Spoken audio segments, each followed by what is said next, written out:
Hello all, பருப்பு ரசம் requested recipe. அதுவும் எப்படி? வாட்ஸ்அப்பில் ஒரு மெசேஜ், அக்கா சித்திகிட்ட கேட்டு பருப்பு ரசம் ரெசிபி போடுங்க. சித்தினா எங்கள் அம்மா தான். எனக்கே அந்த ரெசிபி தெரியும்டி. இல்லைக்கா, சித்தி வைக்கிற ரசம் நல்லாயிருக்கும்.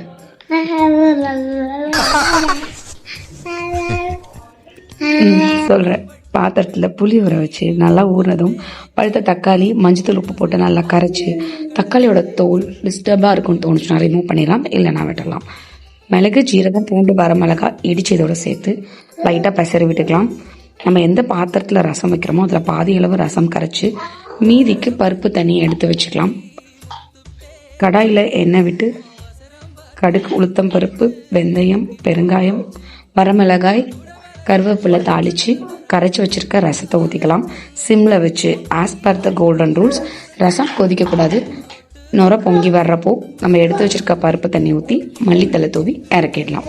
இந்த ரெசிபி பிடிச்சிருந்துச்சுன்னா லைக், ஷேர், சப்ஸ்கிரைப் பண்ண மறந்துடாதீங்க.